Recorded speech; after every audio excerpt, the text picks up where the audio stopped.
Nos acompaña Carlos Malamud, investigador principal del Real Instituto Elcano y catedrático emérito de Historia de América en la UNED. Miembro de la Academia Nacional de la Historia de Argentina, actualmente combina su trabajo como historiador con el de analista político.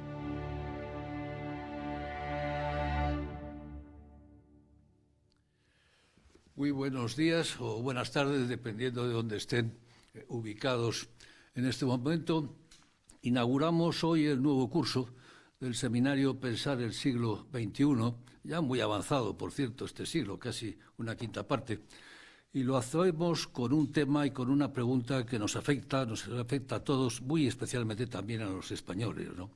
América Latina, y a quién interesa de verdad a América Latina. Y lo hacemos además en el contexto de la presidencia española de la Unión Europea, que va a ser previsiblemente relevante e importante para la región, ¿no?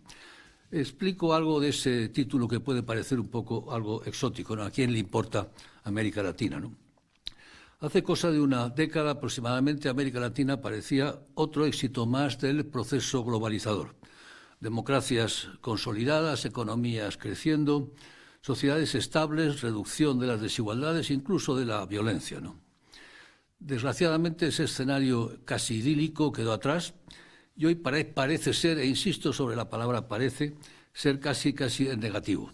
Democracias deterioradas, un enorme malestar social, polarización, violencia, desigualdad de nuevo creciente, y ello a lo largo de todo el continente, desde México hasta el sur, Argentina e incluso Chile, que siempre ha sido un poco un faro de estabilidad de la región. Hace ya bastantes años, creo recordar que fue en el año 2014 o así, tú me lo dirás, Carlos Malamud elaboró a instancias mías un documento, ¿fue esa fecha, Carlos? 17. Elaboró un documento en el Real Instituto Elcano que se titulaba justamente así, se titulaba ¿Importa América Latina? Lo elaboramos con la intención de presentarlo en Bruselas ante la comunidad de think tanks y de analistas de allí, justamente para poner de manifiesto la relevancia y la importancia de esa región y animarles a entrar por ese camino, ¿no? La presentación la hicimos, efectivamente, pero el objetivo me temo que no se cumplió y la sensación fue más bien de desinterés hacia la región. Por ello, en este nuevo contexto, antes del verano el Instituto Elcano volvió a la carga, esta vez con la colaboración de nuevo de Carlos Malamud y también de Ernesto Talvi y de José Juan Ruiz, el actual presidente del Instituto Elcano. Un documento pensado esta vez de cara a la presidencia española de la Unión Europea y que reitera en el título la cuestión que ya había avanzado. ¿Le importa a alguien América Latina? Este es el objetivo también de este seminario, el poner de relieve la importancia que para el mundo en general, para Europa sin duda, y de modo muy destacado para España tiene América Latina. Ser el país colonizador de buena parte del hemisferio tiene sin duda desventajas, lo estamos viendo estos últimos años con el tema del neocolonialismo, pero también tiene ventajas, y una de ellas es esta responsabilidad que tenemos ante la Unión Europea de llevar a cabo la defensa de América Latina. ¿Importa América Latina? Sin duda alguna sí, o más bien debería importar América Latina. No deja de ser y es el 7% más o menos de la población del mundo, otro tanto en términos del PIB, otro 7%, con grandes recursos naturales, en primer lugar medioambientales, pero también mineros y energéticos, una población culta que ya ha pasado la transición demográfica y por lo tanto estable, un índice de desarrollo humano sin duda muy alto comparado con los niveles de PIB de la región, ¿no? Esta es la importancia objetiva que debería de tener. Sin embargo, la relevancia percibida, no la debida, nos ofrece una perspectiva distinta. Veamos, por ejemplo, la prensa internacional. Si examinamos el New York Times o examinamos el Financial Times o incluso el Economist, lo que vemos es que América Latina aparece casi siempre relegada a los últimos lugares, incluso por detrás, no ya de Oriente Medio, sino a veces incluso del África subsahariana. Si nos vamos, por ejemplo, al índice Elcano de presencia global, lo comentaba anteriormente con Carlos Malamud, que analiza la presencia de las regiones en el exterior, lo que encontramos es que América Latina tiene una presencia exterior solo superior a la del África subsahariana e incluso por debajo de la presencia de la región del Middle East de North África, Oriente Medio, ¿no? Y lo que es peor, no solo que a América Latina no le interese mucho al mundo, es que tampoco el mundo parece interesar mucho a los latinoamericanos. Y así como decía, cuando se elabora ese índice de presencia, pues América Latina no está en el mundo. Al parecer, ni la América Latina está presente en el mundo, ni el mundo está tampoco presente en América Latina. Se ha dicho en alguna ocasión que está ensimismada. Sin duda hay mucho que matizar en estas afirmaciones, y Carlos lo hará sin duda. Pues en el documento al que aludía anteriormente, que vale la pena leerlo, es un documento excelente, objetivo, muy trabajado, muy elaborado, nada ingenuo, quizás demasiado optimista, luego tendremos ocasión de comentarlo, pero es un documento que vale la pena leerlo. Se rebaten las tres afirmaciones con las que empezaba yo esta presentación. América Latina, se dice allí, no es un fracaso económico, no es tampoco un desastre político y no es cierto que haya sido abandonada por el mundo. Ni los Estados Unidos ni la Unión Europea han dejado de interesarse por América Latina. ¿Es esto cierto? ¿La realidad es mejor que la percepción? Tenemos a Carlos Malamud. Carlos, muchas gracias por acompañarnos. Gracias.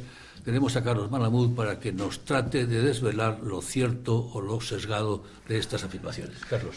Adelante. Muchas gracias, Emilio. Buenos días o buenas tardes a todos quienes nos acompañan a algún lado del Atlántico. Y obviamente esta pregunta de por qué importa América Latina es muy relevante.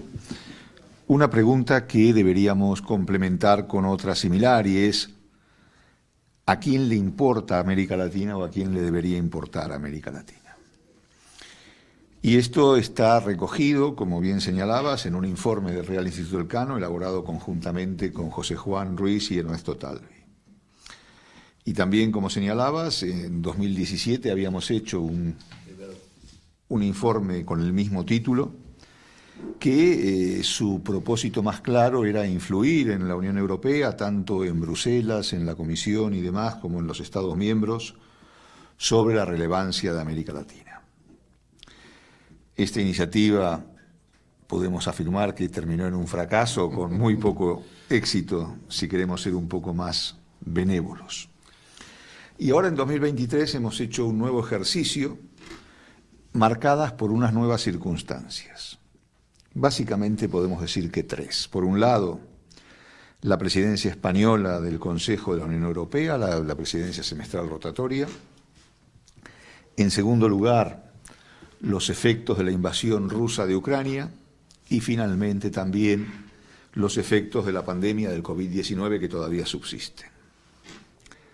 Esta es la quinta vez que España tiene la presidencia rotatoria del Consejo de la Unión.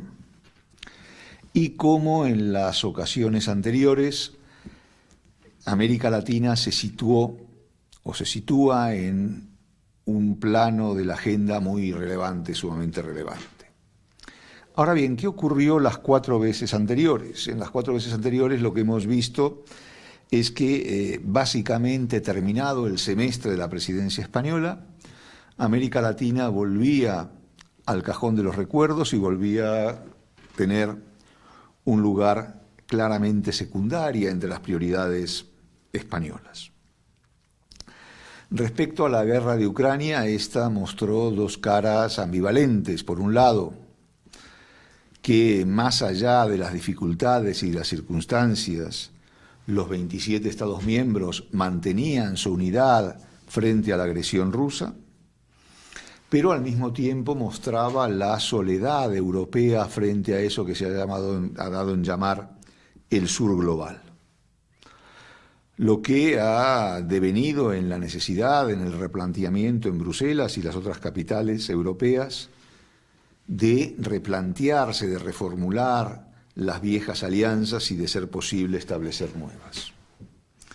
Y finalmente la pandemia tuvo efectos devastadores sobre la globalización y cambió profundamente la estructura y el funcionamiento de las cadenas globales de valor y de abastecimiento.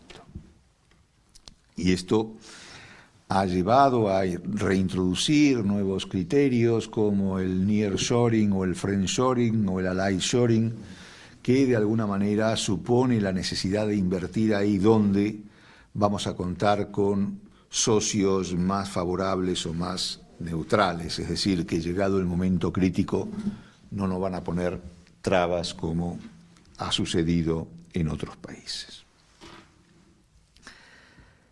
Esta vez, por lo tanto, el principal objetivo es traer a América Latina a la conversación global. Creemos desde el Instituto Elcano que seguir insistiendo en los temas más tradicionales, más trillados de la realidad latinoamericana, como la exclusión, la pobreza, la inestabilidad, solo produce demasiada melancolía y que por lo tanto es necesario plantear la conversación desde otras ópticas. Y creemos que en tanto abordemos a la conversación global, América Latina tiene mucho que aportar y sobre todo tiene soluciones que aportar. Esto lo vemos, por ejemplo, desde la perspectiva del cambio climático. No se puede hablar del cambio climático y sus efectos en el mundo sin tener presente a América Latina, que es una de las grandes reservas naturales del mundo. Pensemos en la Amazonía, que es una de las grandes reservas hídricas del mundo. Pero también tiene soluciones que aportar en cuanto a la lucha contra la inflación. América Latina ha padecido inflaciones muy serias, muy graves, y sin embargo ha salido de ellas con herramientas técnicas y financieras muy importantes. Es verdad que hoy Argentina y Venezuela ocupan lugares relevantes en la inflación internacional, pero así todo hay economistas muy cualificados que pueden plantear respuestas importantes sobre la inflación, y esto lo vivimos en Europa hace algo más de un año atrás, cuando comenzó la invasión rusa en Ucrania y se disparó la inflación como consecuencia del aumento de los precios energéticos, y también en el campo del narcotráfico. Pero volvamos a las preguntas iniciales de por qué importa América Latina. Por un lado, importa América Latina por eso que podríamos denominar el discurso tradicional, el discurso que se basó en el inicio de las relaciones euro-latinoamericanas en la década de los 90, cuando se planteó la necesidad de que estas relaciones fueran consideradas estratégicas.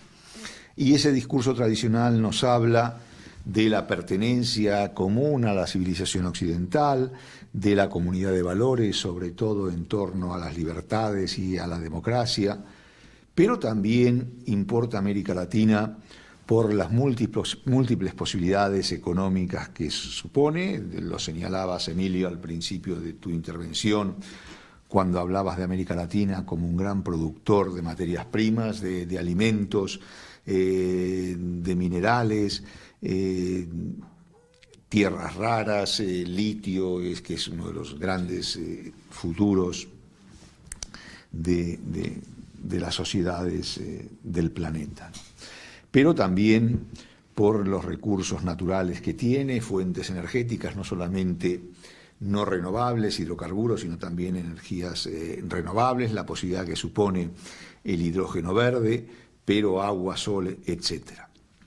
Pero esta pregunta de por qué importa América Latina tiene una respuesta evidente, y es que porque nos interesa, y no tanto porque China está ahí presente, y luego volveré sobre el tema, por la competencia que puede hacer China a las empresas españolas, a las empresas europeas, sino también porque la relación euro-latinoamericana descansa sobre unas bases muy sólidas, una base que muchas veces descansa en intangibles que no se puede medir por las estadísticas oficiales, pero que tiene una relación de bastante duración.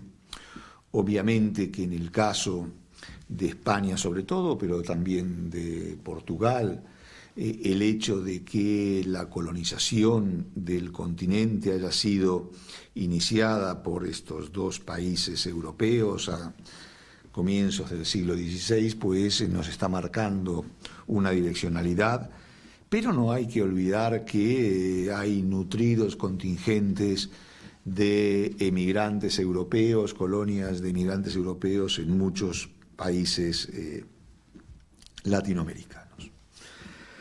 ¿Y a quién le importa América Latina? Obviamente a España, pero no hay que ser aquí autocomplacientes. En el discurso tradicional de la diplomacia española se insiste en que América Latina es una de las prioridades de la política exterior española, pero sin embargo nunca se termina de definir qué quiere decir prioridad y sobre todo cuán prioritaria es América Latina para la diplomacia española, porque obviamente Estados Unidos es más prioritario que América Latina. Europa, todavía no terminamos de saber si es política exterior o no es política exterior, pero también es prioritaria, e inclusive el norte de África tiene un grado de prioridad que es sumamente relevante.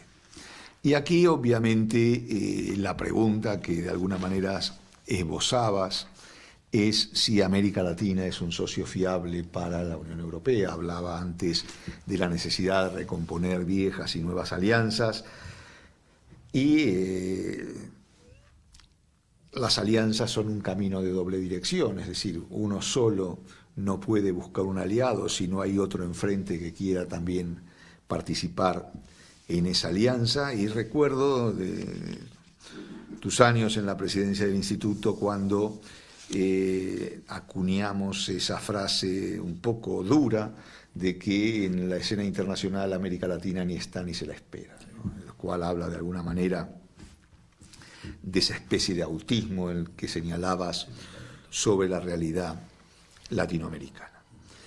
Lo que ocurre es que siempre fue difícil hablar de América Latina como una unidad. Pese a ello, siempre insistí en que América Latina como categoría analítica es relevante, es importante y tiene mucho que decirnos y que enseñarnos.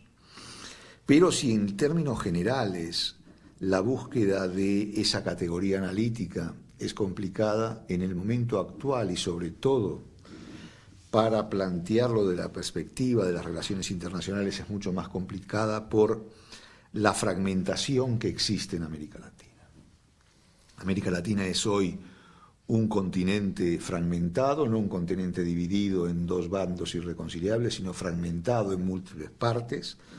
No se puede hablar de un bloque de izquierdas y un bloque de derechas, como lo vimos durante la pandemia o como lo vimos frente a las reacciones frente a la invasión rusa de Ucrania, ahora más recientemente en relación con los atentados terroristas de Hamás en Israel. Las posiciones de América Latina son muy divergentes. Gobiernos que se autoproclaman progresistas o de izquierdas tienen posturas contradictorias sobre el mismo problema, lo cual hace difícil avanzar en un sentido determinado. Y en realidad esta fragmentación lo que produce es que sea prácticamente imposible alcanzar cualquier consenso, por más mínimo que sea, tanto en la agenda regional latinoamericana como en la agenda internacional. Y esto, entre otras cuestiones, ha complicado enormemente avanzar con pasos sólidos en la integración regional. Hoy la integración regional latinoamericana pues está hecha o atraviesa una profunda crisis. Volviendo entonces al informe de por qué importa América Latina, uno de los objetivos es desmentir o por lo menos contradecir 4 tópicos sobre la región, partiendo de la premisa de que los datos, si se me permite la expresión coloquial, los datos matan al relato. Y en este sentido, ¿cuáles son los tópicos, los 4 tópicos? En primero, América Latina es un desastre político. El segundo, América Latina es un fracaso económico. Tercero, la Unión Europea y de alguna medida también Estados Unidos han abandonado a América Latina, permitiendo que China se convierta en el actor hegemónico en la región. Y en cuarto lugar, que las empresas españolas y también las empresas europeas han abandonado América Latina por el mayor riesgo político y económico, buscando inversiones de mayor rentabilidad. Y hay dos elementos derivados más allá de del análisis de estos cuatro tópicos, que son, por un lado, la necesidad de que la Unión Europea cierre definitivamente el tratado de asociación con Mercosur, un tratado de asociación que ya tiene más de 20 años de negociación y que está dando demasiadas vueltas. Y finalmente, la presidencia española del Consejo de la Unión Europea. Entonces, vayamos brevemente a ver estos cuatro tópicos, cómo funcionan. Estos cuatro tópicos son parte de un relato sobre la región, un relato cargado de negatividad, por eso de alguna manera se puede decir que uno de las críticas más frecuentes que he oído sobre nuestro informe es que peca de optimismo, ¿no? Que resuma demasiado optimismo, pero de alguna manera, para lograr el objetivo buscado, que es atraer la atención europea sobre América Latina, esto se ha hecho adrede, ¿no? Entonces, se dice que América Latina es un fracaso político, un desastre político. Y aquí, evidentemente, lo que es necesario incorporar aquí y en otras partes del análisis es la visión comparada. Si muchas veces uno se centra en América Latina como un actor único, alejado del mundo globalizado, obviamente hay motivos para hacerlo, pero estas cuestiones no se pueden entender si uno no tiene en cuenta el contexto en el que está hablando. Y obviamente los avances iliberales, los avances del populismo en el mundo son una constante. No hay duda de que uno de los orígenes del populismo, sobre todo tal cual lo conocemos hoy en día, es América Latina, es el peronismo, y casualmente hoy, desde la perspectiva del populismo y del peronismo, es un día fasto. Es el 17 de octubre, y el 17 de octubre del 45 es la fecha, por así decirlo, por antonomasia del nacimiento del peronismo. Fueron las grandes manifestaciones en la Plaza de Mayo, con los cabecitas negros, con los famosos descamisados, que dieron origen al nacimiento precisamente del peronismo. Pero, como decía, es decir, claro, el Latino Barómetro viene midiendo desde hace años la desafección creciente de los latinoamericanos con la democracia, la frustración de las clases medias que habían emergido en la década dorada de la primera década del siglo XXI, gracias al superboom de las commodities en el progreso social y económico de sus países. Y hoy ven cómo la mayor parte de las promesas realizadas por los políticos han caído en saco roto. De ahí que lo que prime sea el voto de castigo a los oficialismos, más que giros a la izquierda o a la derecha.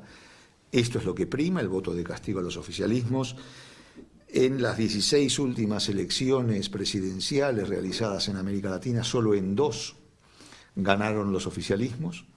Una en Paraguay, donde el Partido Colorado se hizo nuevamente con el poder, y hay que tener en cuenta que el Partido Colorado es una poderosa máquina clientelar con una fuerte implantación territorial. Ya hubiera querido el PRI en sus años de mayor esplendor ser como el Partido Colorado paraguayo. Y el segundo caso es el de Nicaragua, donde evidentemente el gobierno matrimonial de Daniel Ortega y Rosario Murillo pudo imponerse en las elecciones merced a prácticas claramente antidemocráticas como la inhabilitación o el encarcelamiento o el exilio de los principales candidatos opositores que querían competir con Daniel Ortega. Pero lo cierto es que de todo el mundo emergente, en América Latina es allí donde la democracia tiene una mayor presencia, donde ya son varias generaciones latinoamericanos los que viven bajo sistemas democráticos, donde pese a todas sus diferencias y problemas, las autoridades se siguen eligiendo libremente en torno a elecciones. Hemos tenido este domingo pasado elecciones en Ecuador que se saldaron con la victoria del candidato Daniel Noboa, y tendremos el próximo domingo, el 22 de octubre, elecciones en Argentina, unas elecciones trascendentales, dramáticas, en medio de una gran crisis política y económica que vive el país, y habrá que ver cuál es el resultado de estos comicios. Por lo tanto, si tenemos en cuenta estos factores, América Latina no es un desastre económico. Evidentemente conocemos populismos, los hemos visto en Estados Unidos, los hemos visto en Europa, en Hungría, en Polonia. Afortunadamente el resultado de las elecciones polacas ha sido sumamente positiva. Tenemos casos en Filipinas, en Asia, en América Latina, por supuesto. Sobre el fracaso económico, esto alude básicamente al hecho de que las economías latinoamericanas siguen siendo economías de renta media, que ninguna economía latinoamericana ha podido romper la trampa de las economías de renta media, convirtiéndose en economías desarrolladas. Pero aquí otra vez la comparación es necesaria y habría que preguntarse desde principios del siglo XX cuántas economías en el mundo han logrado dar ese salto. Y la verdad que la respuesta es que muy pocas. Pero no solo eso, hoy en América Latina hay una estabilidad macroeconómica muy marcada en la mayor parte de los países, hay una estabilidad del sistema financiero y de los bancos centrales también importante, y América Latina, que había sido en el pasado el paraíso de las crisis de cambio, crisis fiscales, crisis de todo tipo, hoy esto ha dejado de ser la norma para ser un recuerdo del pasado. No es que no haya crisis, pero el protagonismo latinoamericano en las crisis internacionales ha descendido considerablemente. Por supuesto que esto llevaría, en muchos de los casos y de los análisis que se hagan, a quitar a Venezuela y sobre todo a Argentina de la ecuación, porque esto distorsiona enormemente las cifras y las medias que se puedan sacar. El tercer tópico es que Estados Unidos y sobre todo la Unión Europea, y desde la perspectiva que nos interesa, han abandonado América Latina para que China se convierta en el actor hegemónico. Y es verdad que en los últimos 30 años la presencia china en el mundo se ha multiplicado n veces. China es hoy un gran actor internacional y de hecho es la gran superpotencia junto a Estados Unidos, pero en el caso de la relación entre China y América Latina, creemos en nuestro estudio que se sobrevalora enormemente el protagonismo y la preponderancia china. Primero porque habría que hacer una distinción regional. Por un lado tenemos a México y América Central y el Caribe, donde la relación más importante de la región es con Estados Unidos. De hecho, para México, el comercio exterior, suma de importaciones y exportaciones, con Estados Unidos supera largamente el 80%, y si incluimos Canadá, la estadística es todavía mayor, mientras que otra cosa es la realidad de América del Sur.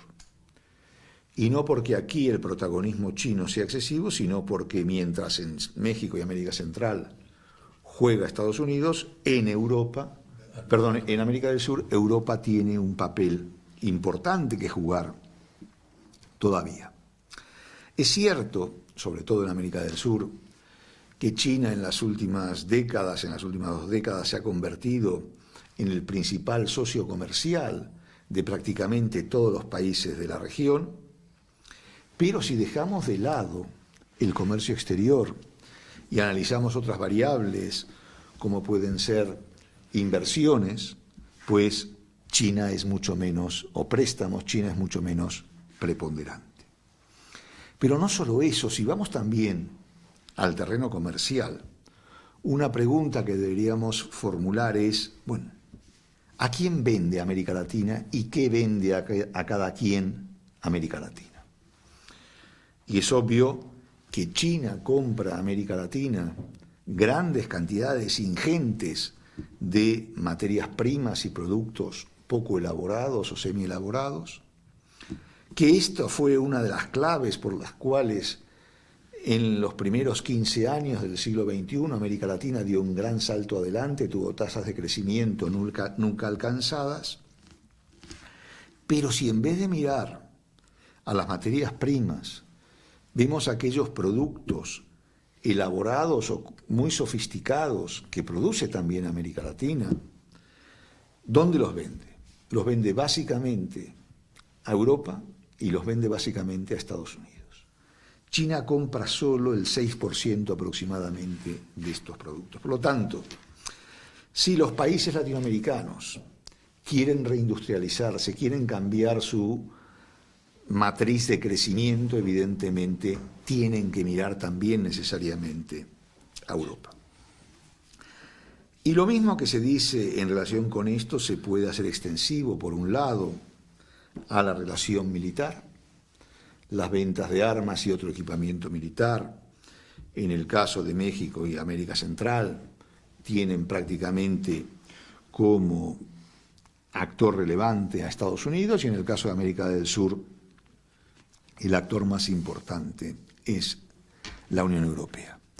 Pero si miramos hacia las relaciones humanas, y cuando hablo de relaciones humanas me refiero a migraciones, me refiero a turismo, me refiero a estudiantes universitarios y también a remesas. Obviamente aquí China cumple un papel totalmente marginal. No hay muchos latinoamericanos que quieran emigrar a China. En realidad, la migración a China es un dolor de cabeza, o sería un dolor de cabeza bastante importante. No hay muchos estudiantes universitarios que vayan a China, evidentemente los hay, entre otras cosas, porque el gobierno chino ha montado generosos programas de becas para atraer estudiantes, no solamente de América Latina, sino de todo el mundo, hacia los centros de educación china, que son cada vez más importantes y con un protagonismo creciente. Pero también el turismo hacia y de América Latina tiene en China un actor totalmente secundario. Y finalmente las remesas, al ser Estados Unidos el principal destino de las migraciones mexicanas y centroamericanas, o al ser Europa, básicamente España, uno de los destinos relevantes de las migraciones sudamericanas y cada vez más centroamericanas, el origen de las remesas se encuentra precisamente ahí. Y finalmente está el tema de las empresas españolas y europeas, ¿no? Y en este caso lo que quedaría por señalar es que esto no es así, que si uno analiza las cifras de la inversión, pues en primer lugar las empresas europeas, por supuesto Estados Unidos es una realidad, México es una realidad muy diferente, marcada por el predominio de la inversión norteamericana, pero en América del Sur las empresas europeas siguen teniendo un protagonismo importante, muy superior inclusive al de China.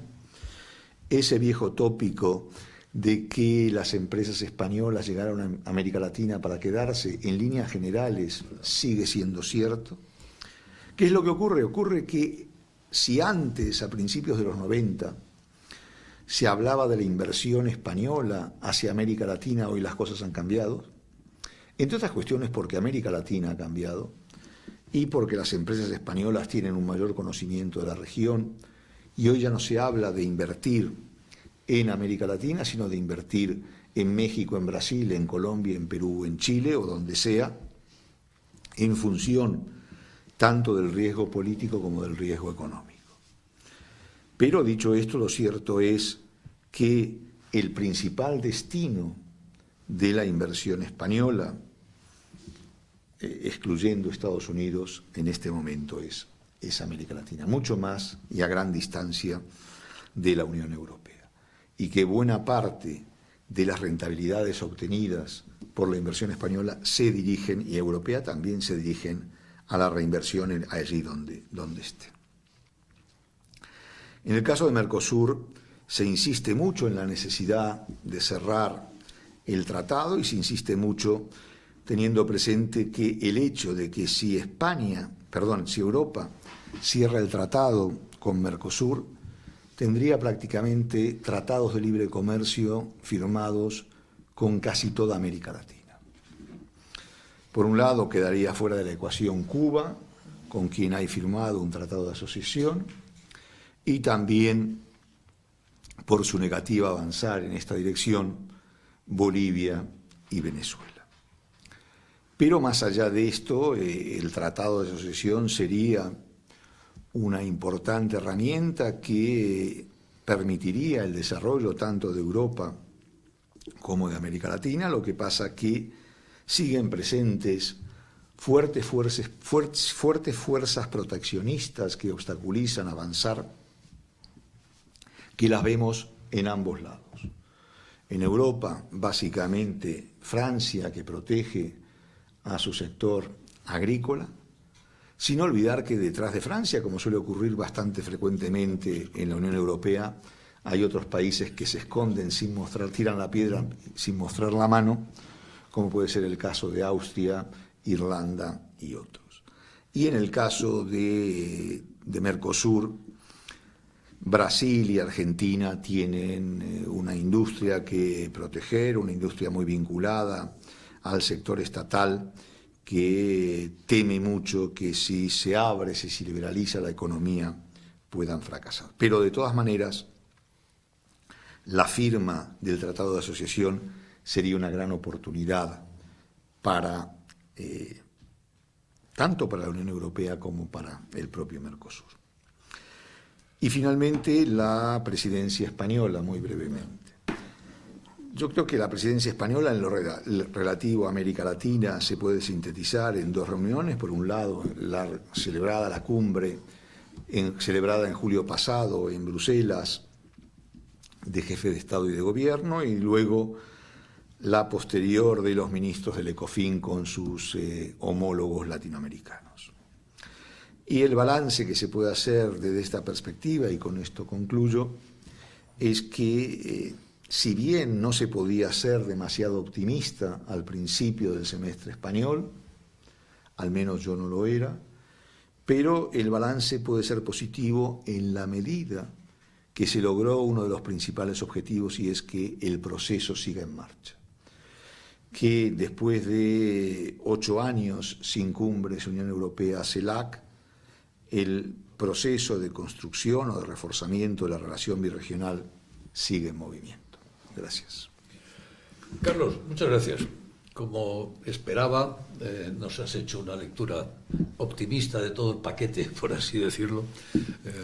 Casi ¿Quieres que te haga la pesimista? No, me obligas a hacerla a mí, porque me dejas a mí inevitablemente en el papel del acusador, por así decirlo, por lo menos, de una lectura menos optimista. A medida que ibas hablando, he ido tomando nota de algunas cuestiones que me parece que es importante que abordemos en el tiempo que tenemos todavía de diálogo, y seguro que saldrán más a medida que vayamos avanzando, ¿no? Yo quería comenzar con un tema que tú has tocado marginalmente, pero lo has mencionado, ¿no? Y es la propia etiqueta de América Latina. En el documento de que hablamos, pues no se discute si América Latina existe. Tú y yo no lo discutimos. América Latina existe, está ahí, ¿no? Es una obviedad, ¿no? Y la pregunta es si eso es una categoría, es decir, es un concepto abstracto, o engloba una unidad. Es decir, hay una realidad subyacente que podemos denominar América Latina como tal, ¿no? ¿Es un sujeto o es simplemente una categoría, ¿no? ¿Por qué digo esto? Yo creo que los españoles vemos a América Latina desde fuera, y eso nos hace que la veamos como una unidad. Es evidente, está ahí y la vemos como una unidad. Los latinoamericanos la ven de modo distinto, la ven desde dentro, y la ven como un conjunto de realidades muy distintas unas de otras, ¿no? No es lo mismo la América del Norte, caribeña, muy vinculada a Estados Unidos, como tú decías, que la América andina, que es otra cosa, que la América del Sur. Es decir, hay varias Américas ahí que tienen realidades muy distintas. Los españoles también lo vemos como una unidad porque enfatizamos mucho la comunidad de lengua y de cultura, que evidentemente existe. Y en ese sentido sí se puede decir que, sin duda alguna, América Latina es una unidad cultural. Probablemente es la región del mundo, desde un punto de vista cultural, con mayor unidad, mucho más que Europa, mucho más que África, mucho más que Asia, es decir, América Latina desde un punto de vista cultural. Sin embargo, desde un punto de vista político, tú lo mencionabas, eso no funciona. Ahí hay gobiernos de derechas y gobiernos de izquierdas, no se entienden unos con otros. Lo vemos, por ejemplo, en la proyección exterior. En el G20 hay 3 países de América Latina, pero nunca actúan unitariamente, lo cual, pues, está también en España, por cierto, está Argentina, Brasil y México y España, pero deberían de actuar unitariamente, pero no lo hacen. Y finalmente, desde un punto de vista de la unidad económica, es verdaderamente lamentable la falta de unidad económica. Ha habido numerosísimos intentos de crear una unidad económica en América Latina, no solo no han funcionado, es que en este momento el comercio intraamericano es inferior al intraafricano, lo cual es realmente chocante. Es decir, hay más comercio entre los países africanos entre sí que entre los países latinoamericanos entre sí. La unidad económica no existe, ¿no? ¿Es una unidad o no es una unidad? ¿En qué medida podemos considerarla una unidad? Es decir, ¿cómo puede funcionar hacia afuera como una unidad cuando realmente eso no acaba de existir como tal? Y inmediatamente después iré a hablar del informe. Inmediatamente. A ver, yo creo que más allá de la unidad cultural a la que mencionabas o de la unidad afectiva, que también existe, América Latina sigue siendo una categoría de análisis válida. Tú decías, bueno, España lo ve desde la lejanía y desde la lejanía América Latina existe. Pero es que los propios latinoamericanos, cuando ven América Latina desde fuera, también se convencen. Desde fuera. También se convencen de que Latinoamérica existe o América Correcto. Latina existe. Y si vista desde fuera es que existe, es que algo habrá. Sin duda. Es decir, y por supuesto que hay grandes contradicciones políticas, económicas, de todo tipo, y que hay grandes diferencias. Pero si miramos hacia Europa, también vemos varias Europas simultáneamente, y sin embargo, esto no impide que la integración europea haya avanzado desde la segunda posguerra mundial con pasos significativos y firmes. Lo que hoy tenemos, pese a todas las dificultades, si lo hubieran pensado los padres fundadores de la Unión como Monnet o Schuman, no estaba en sus... Pero perdona que te interrumpa, pero porque me das pie a ello, ¿no? ¿Por qué está resultando más difícil la unión de América Latina que la de Europa? Cuando en principio, sí, prima facie, debería de ser mucho más fácil. En principio debería haber sido, pero hay 2 factores. Uno, que el proceso de la Unión Europea hunde sus raíces precisamente en la Segunda Guerra Mundial y en la Primera también, y la necesidad de huir del horror, del espanto que supuso la guerra, de las pérdidas terribles que supuso la guerra, fue un acicate importantísimo para avanzar en la construcción europea, mientras que en el caso latinoamericano esto no existió. Tradicionalmente se puede decir que América Latina es un continente de paz, no un continente no violento, porque la violencia tiene una presencia muy fuerte en América Latina, lo estamos viendo en Ecuador, por ejemplo, sin ir más lejos. Pero en términos de guerras interestatales, el impacto de estas guerras, comparados con lo que fueron a lo largo de los siglos XIX y XX, con lo que fueron estas guerras interestatales en Europa, en África o en Asia, es mínimo, tanto desde una perspectiva de pérdidas humanas como materiales. Entonces, sí, pero sin embargo eso, por ejemplo, yo te acepto que la unión política europea tiene mucho que ver con el horror, el nevermore, el que nunca más vuelva a ocurrir el horror que pasamos, ¿no? decía Borges, no nos une el amor sino el espanto. A la Unión Europea la ha unido el espanto de la guerra, ¿no? Y eso, por fortuna, no se ha dado en América Latina. Pero, sin embargo, sí se podía haber dado la Unión Económica. África, cuya diversidad cultural y política es mucho mayor, sin embargo, tiene un acuerdo de integración y de libre comercio global que ojalá quisiera para sí América Latina. ¿O no? Ya, sí, lo que ocurre es que, a ver, yo creo que el proceso de integración regional en América Latina enfrenta tres grandes obstáculos, tres grandes trabas,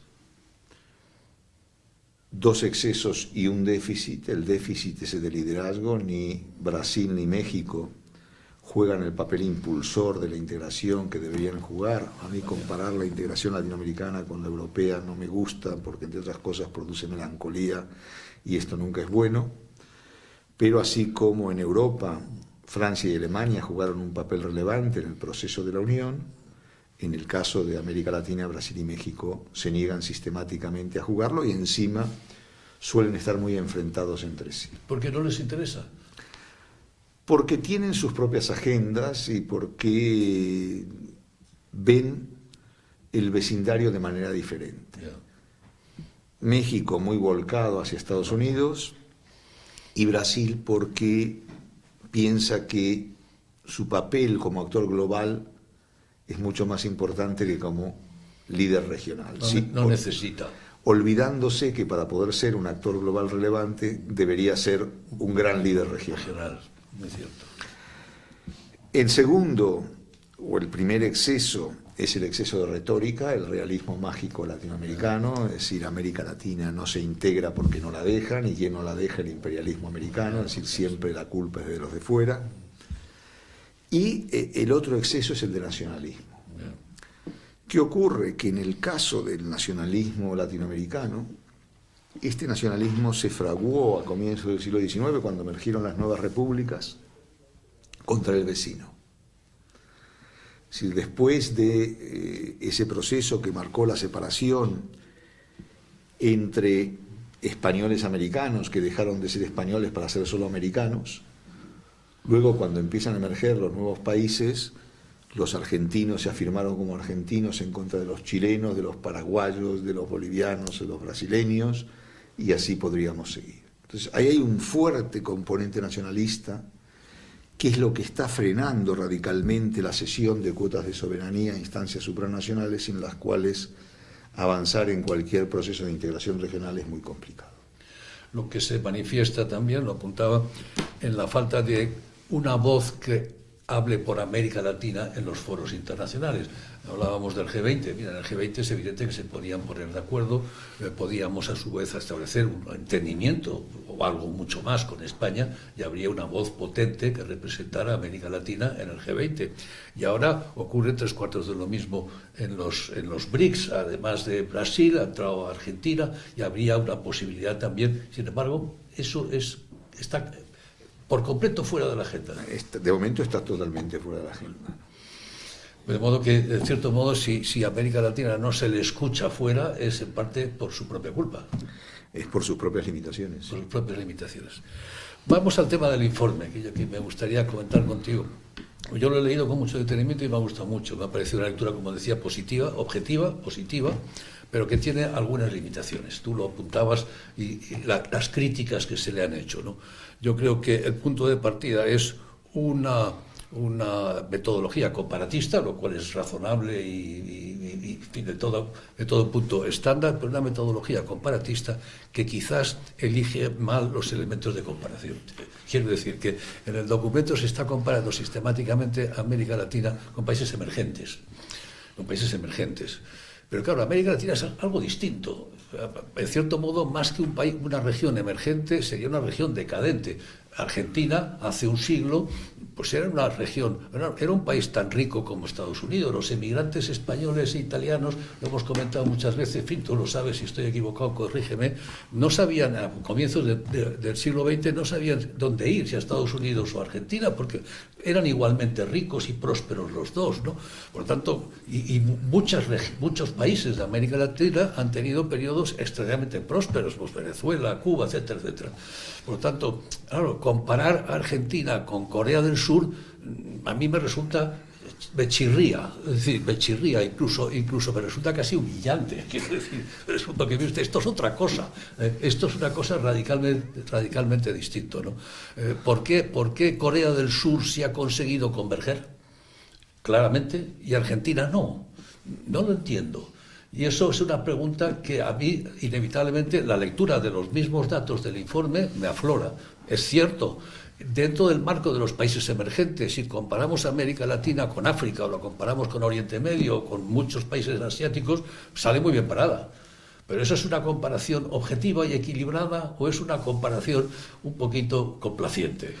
No, yo creo que es objetiva y equilibrada. Y tengamos en cuenta una cosa, y es que el peso de la comparación entre América Latina con los países emergentes o con las regiones emergentes se realiza básicamente en lo relativo a las cuestiones económicas. Que en lo relativo a las cuestiones políticas, ahí la comparación es mucho más global. Sí. Y mucho más global, sobre todo teniendo en cuenta dónde está implantada la democracia.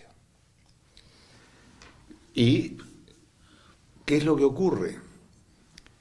Que desde la perspectiva económica, América Latina forma parte del mundo emergente, y esto no es algo que hayamos introducido nosotros en el informe. Hombre, son repúblicas que tienen más de 2 siglos, Carlos. Sí, pero, o sea, son estados. Pero, Emilio, es decir, nosotros no hemos introducido el criterio de países emergentes o de cuestiones o de la comparación con los países emergentes de una forma torticera, si me permites la expresión. Claro que no. Lo que quiero decir es que si te fijas en toda la literatura producida desde los organismos financieros multilaterales, empezando por el Fondo Monetario y el Banco Mundial, pero también teniendo en cuenta el Banco Europeo de Desarrollo, organismos regionales como la CEPAL, etcétera, etcétera, siempre la comparación de las economías latinoamericanas es con las naciones emergentes.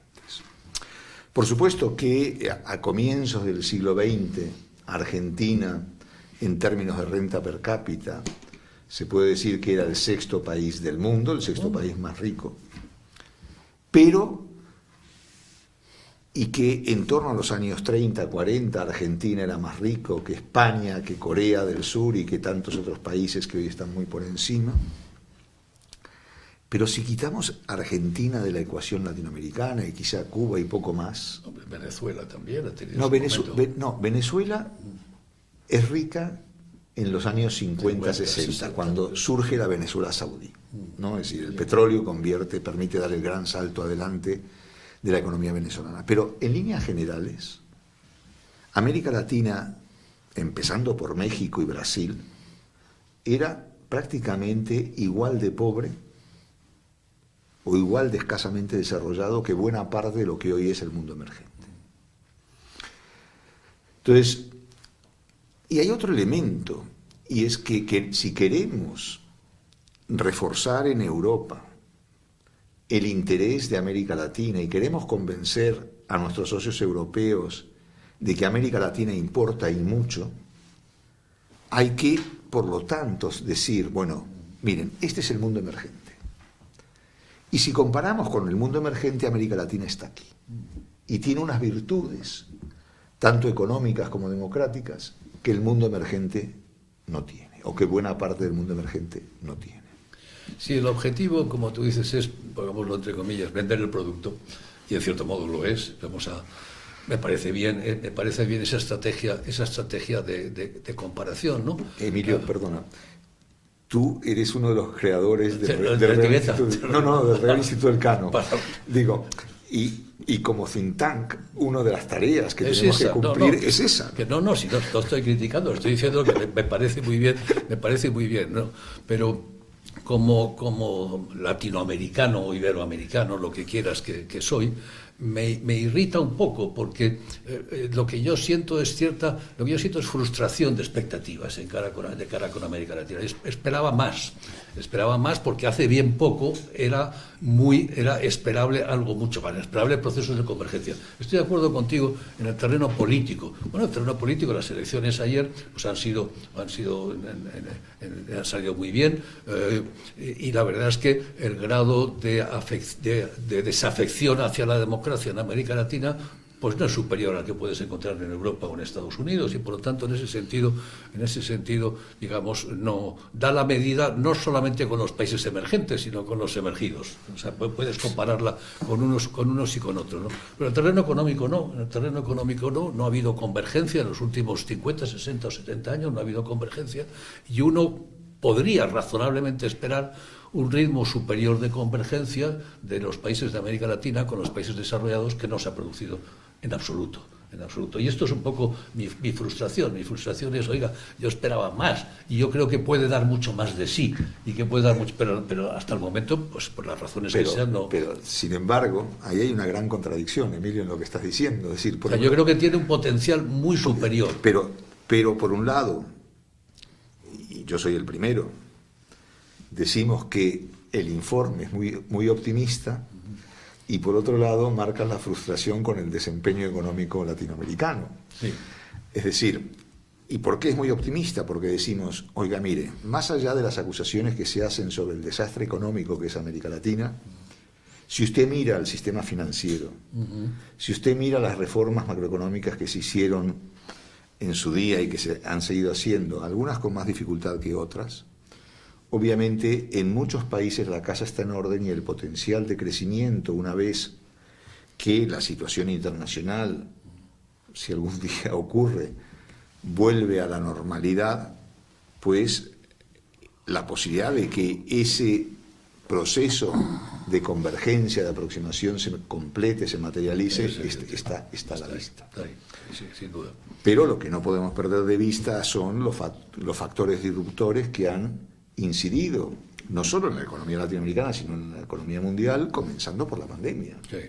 La pandemia además ha sido, como tú señalabas, para América Latina ha sido devastadora. Total. La región del mundo que más ha sufrido con enorme diferencia. Un último comentario sobre esto. Mencionabas la relevancia que tiene o ha tenido y que sigue teniendo América Latina, tanto para Estados Unidos como para la Unión Europea. Y es verdad lo que decís en el documento, lo que señalabas tú desde el punto de vista económico, eso ha sido así. Los datos hablan por sí mismos, como decís en el mismo documento. Sin embargo, desde el punto de vista político, la situación sí que es distinta. Y esa dimensión, es decir, Estados Unidos es evidente que desde hace ya, desde Obama se ha volcado al Pacífico, se ha volcado hacia China, se ha desentendido claramente del sur. Lo que le preocupa es otra dinámica, claramente. Ahora ha regresado a Europa porque la han obligado a regresar a Europa, y quizás la obliguen a regresar a Oriente Medio con la guerra en Palestina, pero de momento lo que ha intentado es desvincularse de toda esa historia, y no digamos la Unión Europea. La Unión Europea se ha volcado al este, se ha volcado claramente hacia su gran frontera con Rusia, ese es su problema fundamental, y se ha desentendido de todo el sur global en general, no solamente de América Latina, también de África, por supuesto. Quiero decir que en el terreno político, la falta de unidad de América Latina, por una parte, la falta de unidad interna, y la falta de interés hacia América Latina por parte de los grandes poderes geopolíticos, hacen que efectivamente acabe como siendo la gran ausente. Ni está ni se la acaba de esperar. Bueno, nosotros lo que planteamos es un momento en la película, ¿no? Es decir, es una fotografía, un fotograma en medio de la película. Y por supuesto que si Europa y Estados Unidos se desentienden de América Latina, el protagonismo chino, que es importante, va a ser todavía mucho mayor. Y ruso también, de Rusia, de Irán y de otros actores extrarregionales, sí. India, Turquía. Y podríamos seguir.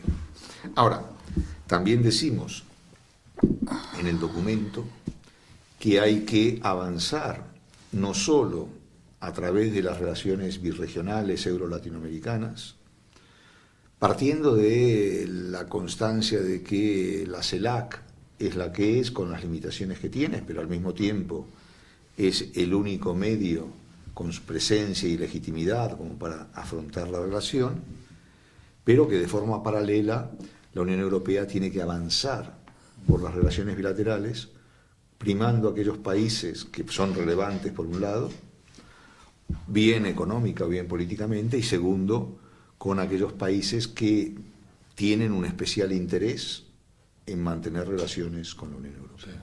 Sí. Vamos a otro tema que yo me gustaría abordar, un tercero, ¿no?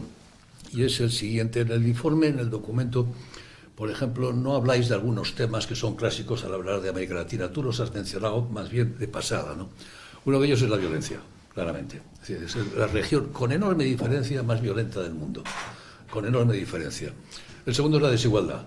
Es la segunda o la primera región con mayor desigualdad del mundo, después de ciertas regiones de África, ¿no? Y lo tercero, bueno, que no es tan original, que es la corrupción. Hay una corrupción altísima, esa sí que puede ser comparable con otras regiones. Esos tres elementos identifican claramente a América Latina, desde luego digamos, en la constelación, en la visión estándar de América Latina, que a su vez están muy vinculados los unos con los otros. Es evidente que la corrupción, la desigualdad está muy vinculada con la violencia, está muy vinculada con la corrupción, etcétera, etcétera. Los tres elementos están vinculados. Entonces, lo que yo echo de menos en el documento es un cierto diagnóstico de la situación.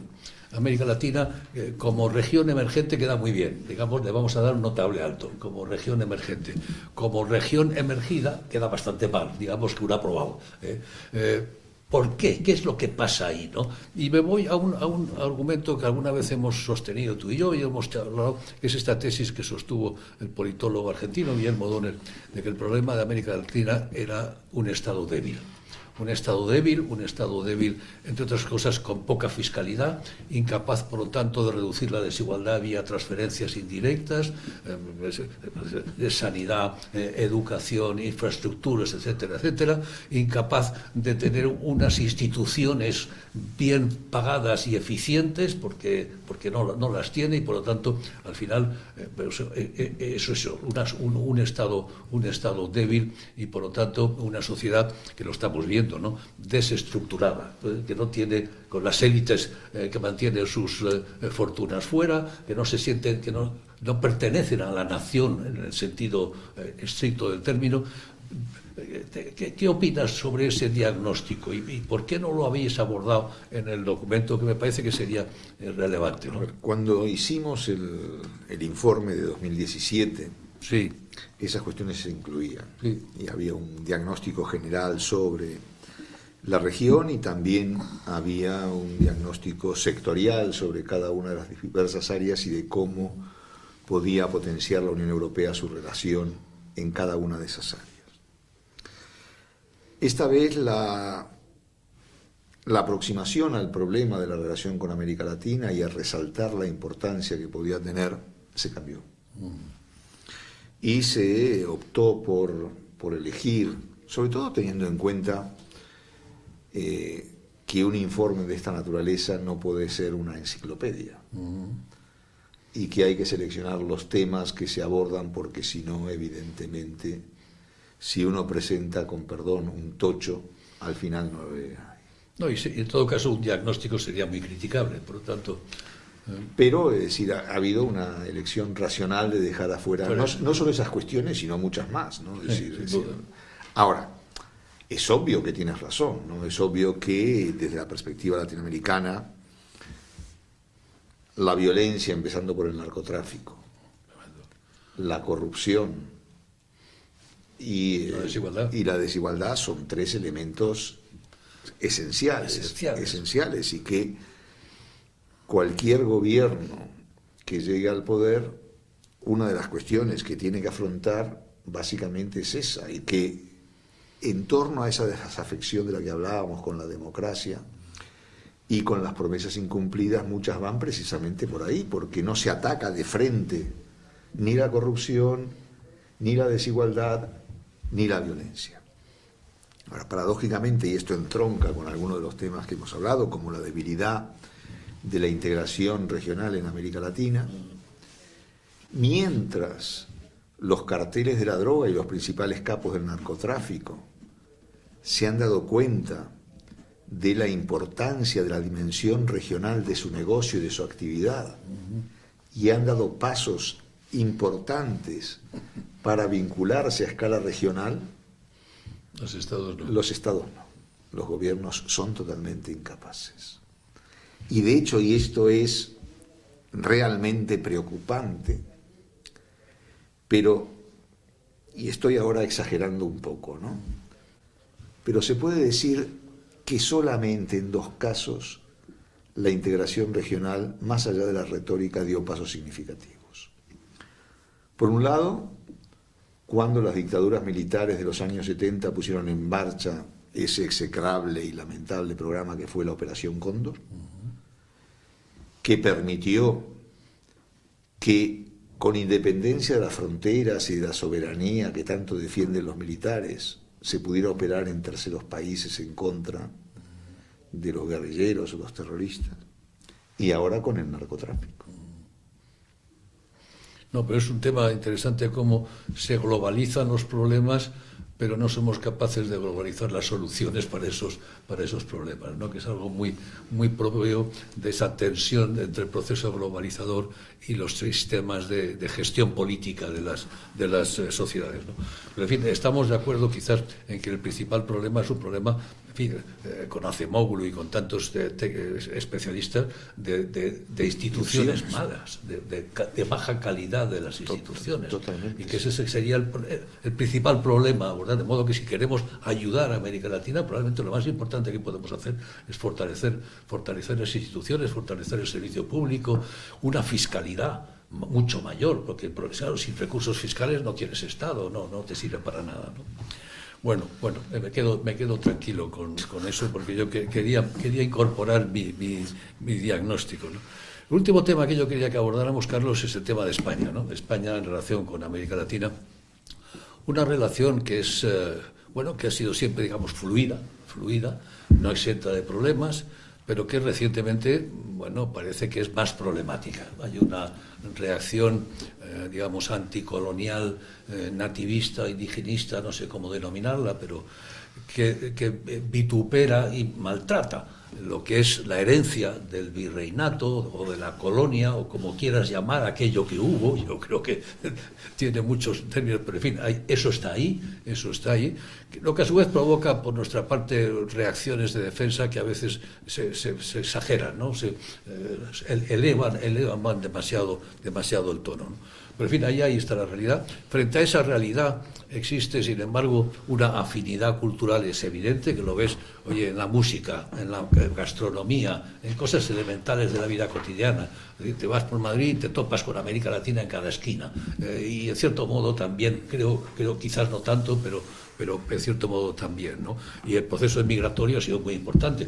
Por cierto, un tema muy relevante, creo que lo señaláis, de cara a la imagen de España allí. Es cómo tratamos a las minorías aquí, es el instrumento, el elemento, la variable fundamental que determina la percepción que tienen en Ecuador o en Bolivia de España, es cómo tratamos a las minorías ahí, ¿no? De modo que hay esa realidad, y tú lo señalabas también, la realidad económica de inversión, que cada vez es más cruzada, porque también está viniendo capitales muy importantes aquí, ¿no? De modo que en ese sentido eso ha funcionado. Mi pregunta iría en dos sentidos, ¿no?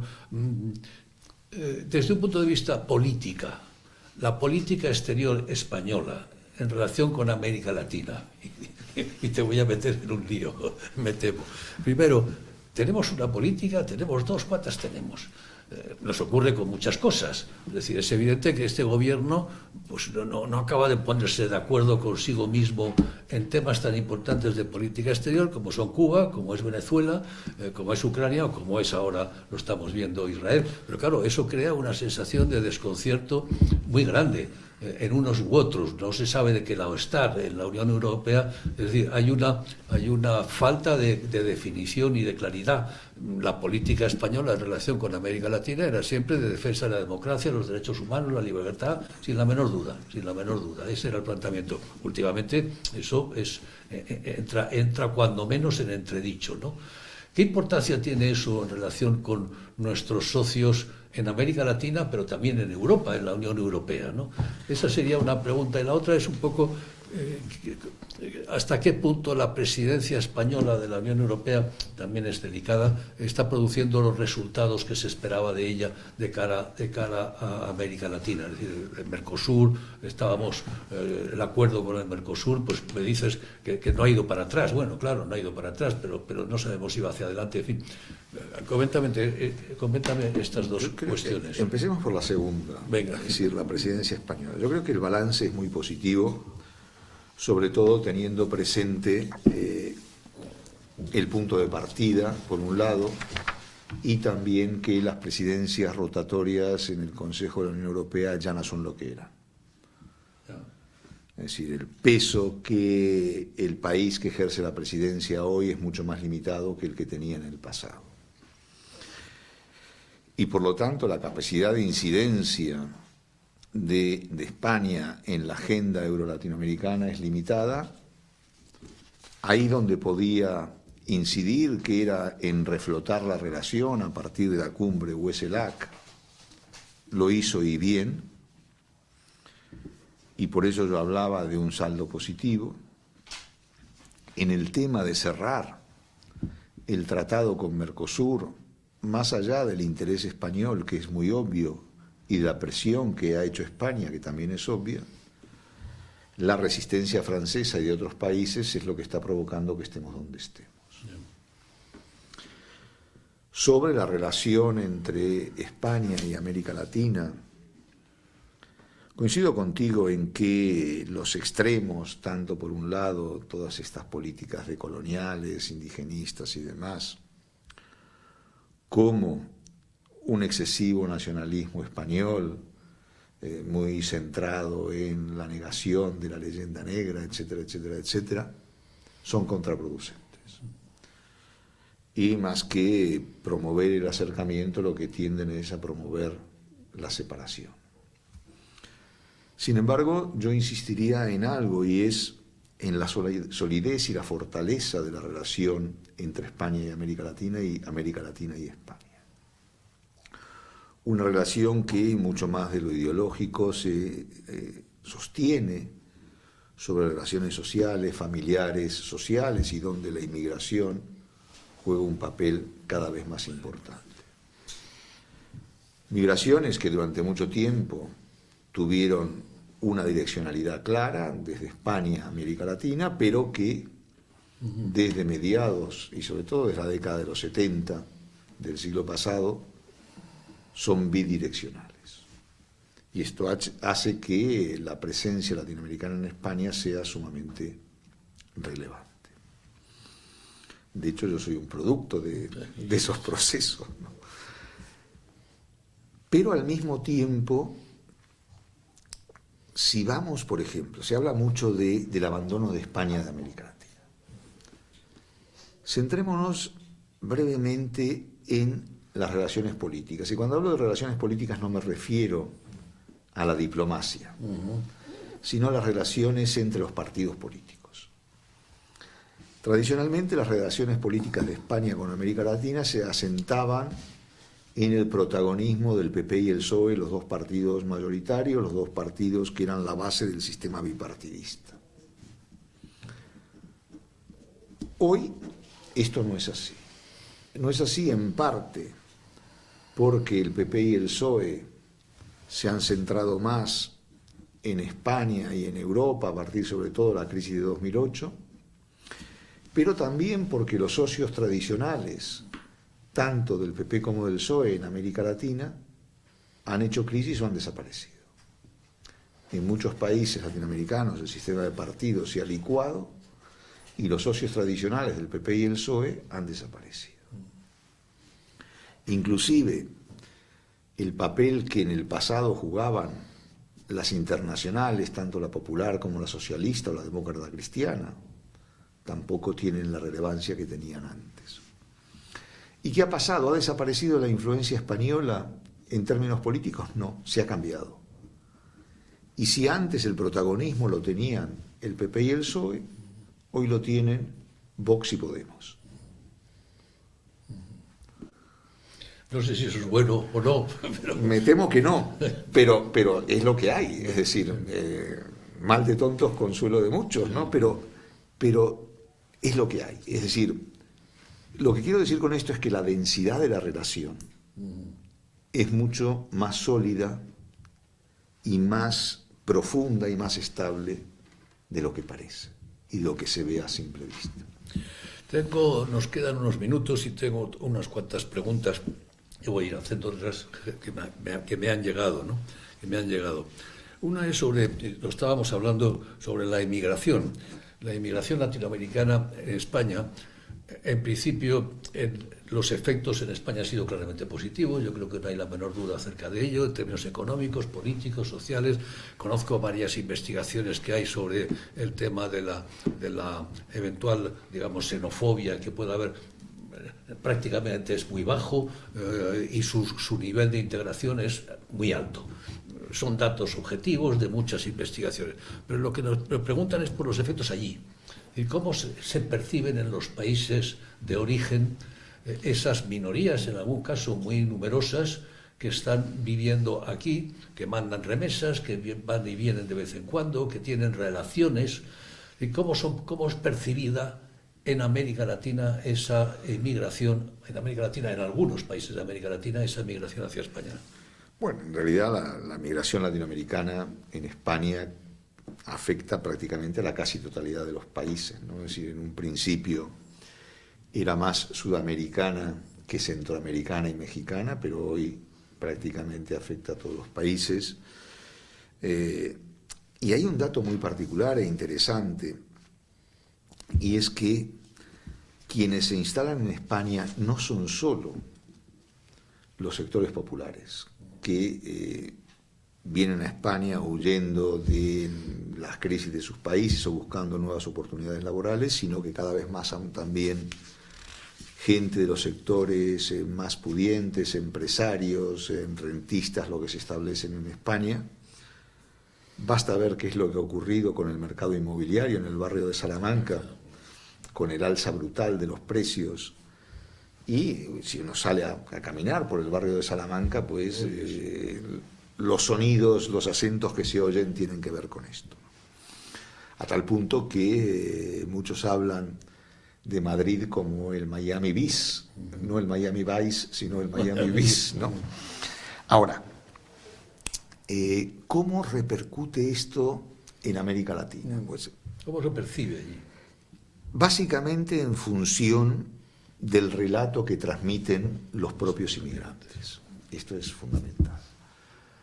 Y este relato tiene que ver con experiencias personales. Es verdad que en líneas generales no hay xenofobia, no hay persecución, la integración es relativamente sencilla, pero como los medios masivos de difusión gustan más de los dramas que de las comedias o de las alegrías, ahora no tanto, pero por ejemplo en una época retener a viajeros latinoamericanos en Barajas o en otros puntos de las fronteras y devolverlos a sus países de origen era algo normal. Cada vez que esto ocurría, la imagen de España se veía seriamente afectada porque salía en todos los medios. Claro, si uno miraba cuántos latinoamericanos había en esa situación por cuántos africanos, asiáticos o de otros origen, eran mínimos. Pero da igual, con uno es suficiente. Pero así todo, es importante ver cuál es el papel que ocupa España en los medios de prensa de comunicación latinoamericanos. Y no solamente la Liga, es decir, cuántos seguidores hay del Madrid, del Barça o del Atlético o de la Real Sociedad.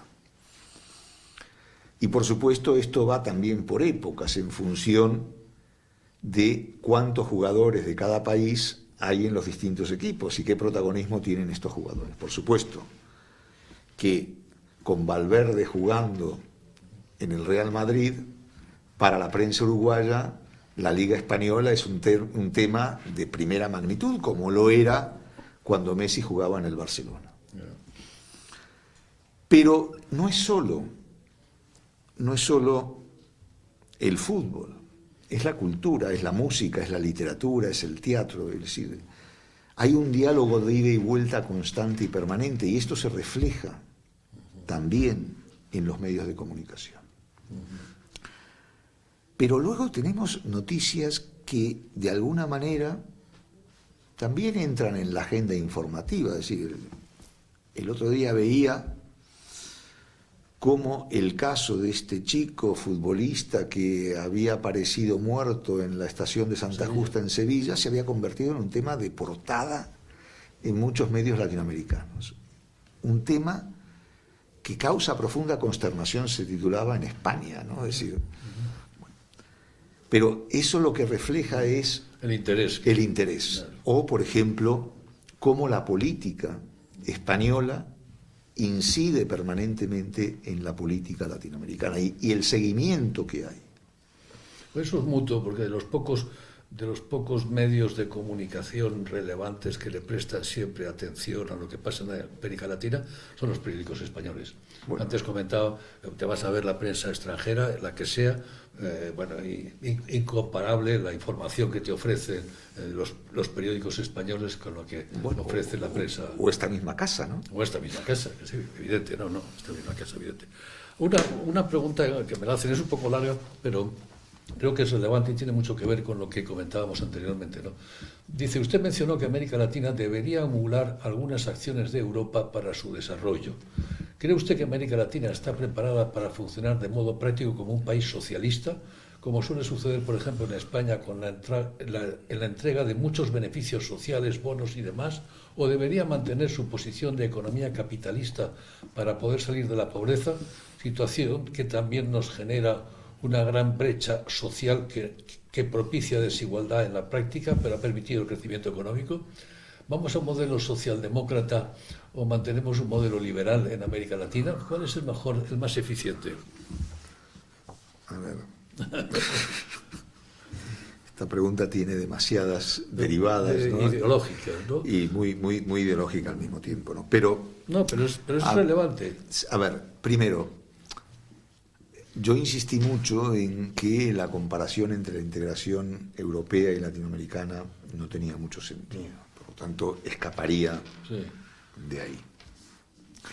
Y luego hay un problema en la utilización de categorías, ¿no? Es decir, si uno compara los subsidios que existen en España con la incidencia de los subsidios que hay en muchos países latinoamericanos, la diferencia es importante.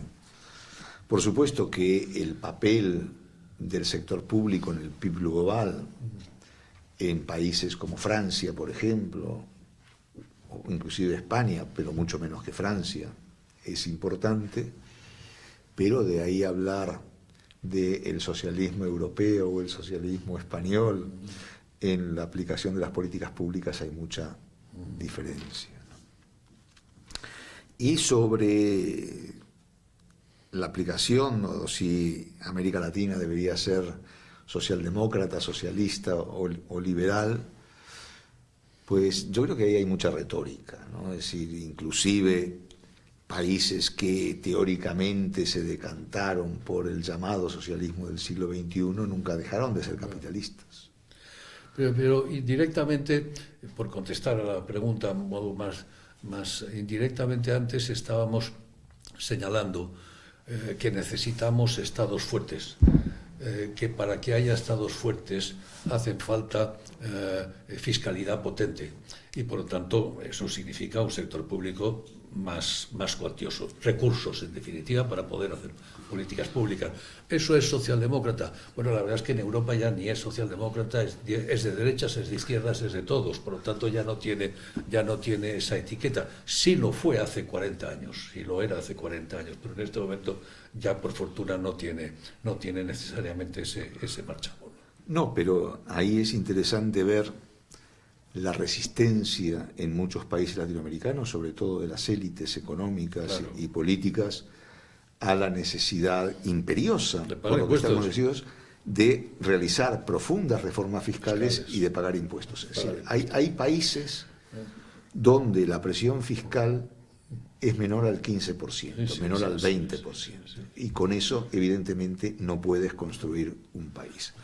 Para mí el problema fundamental de América Latina es ese. Es ese. Y lo estamos viendo, por ejemplo, en un país como Guatemala, donde las élites políticas y económicas y otras se están resistiendo a admitir el resultado de una votación popular muy clara que ha permitido que un candidato como Bernardo Arévalo se hiciera con el poder, y sin embargo todo esto todavía está en veremos. Sí. Una última pregunta que la incorporo porque es de gran actualidad, ¿no? Es en relación con el conflicto árabe, palestino, israelí.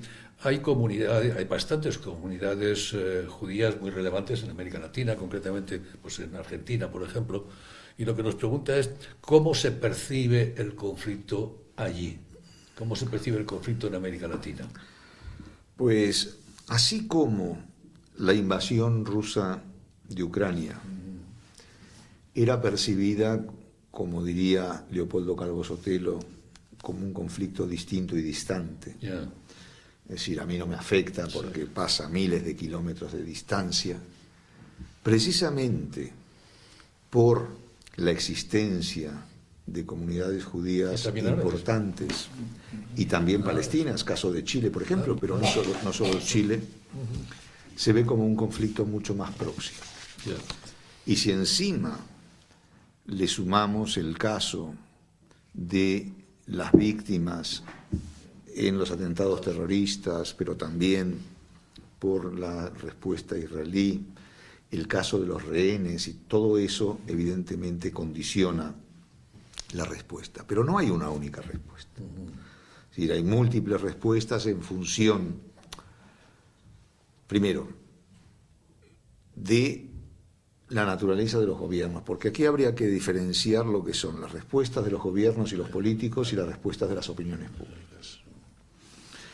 En cuanto a la respuesta de los gobiernos, hay gobiernos que claramente repudiaron los atentados terroristas, hay otros que siguen apoyando a Hamás, caso, por ejemplo, de Gustavo Petro en Colombia o de Nicolás Maduro en Venezuela, o inclusive de Daniel Ortega, que si bien no se manifestó claramente en favor de Hamás y lo hizo de la causa palestina y repudiando por racista, etcétera, etcétera, a Israel, de aquellos otros, un tercer grupo que tienen una actitud que podríamos definir como ambivalente.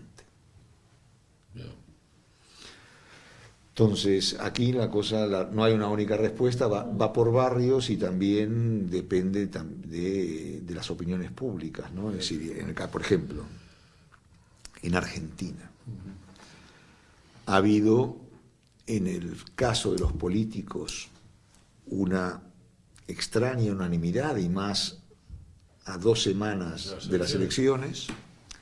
¿Y por qué hubo esa unanimidad? Porque no hay que olvidar que en los años 92 y 94, si mal no recuerdo, hubo sendos atentados terroristas, primero en la Embajada de Israel y después en la sede de la Mutualidad Judía, la AMIA, que dejaron decenas de muertos. Entonces, eso sigue presente. Se sigue sin aclarar. Bueno, está bastante aclarado sobre la responsabilidad iraní de Hezbollah, lo que ocurre y por eso la actual vicepresidenta Cristina Kirchner tiene un juicio pendiente por complicidad que desde el poder, desde el gobierno, en su día se intentó tapar. Por cierto, ¿qué va a pasar en las elecciones? Mójate. Pues la verdad que no tengo ni idea. Es decir, lo que yo digo es, primero, que las encuestas, y no solo en Argentina, sino en general, tienen un grado de fiabilidad cada vez menor, y por lo tanto puede pasar cualquier cosa. Y cuando digo desde que puede pasar cualquier cosa, y ahora sí me estoy mojando, es que tanto puede ganar Milei en primera vuelta, como que la segunda vuelta sea entre Massa y Bullrich, quedando Milei fuera del balotaje. Carlos, pues muchísimas gracias, Carlos, por este repaso que hemos hecho al documento, que vale la pena y lo recomiendo. y a todos los problemas en este momento de América Latina. Regresaremos el día 15 del próximo mes de noviembre con otra nueva sesión de este seminario, Pensar el siglo XXI. En esta ocasión tendremos a una magnífica catedrática de Geografía, rectora que ha sido de la Universidad Autónoma de Madrid, Josefina Gómez de Mendoza, que va a hablar de un descubridor a otro, el Cristóbal Colón de Humboldt.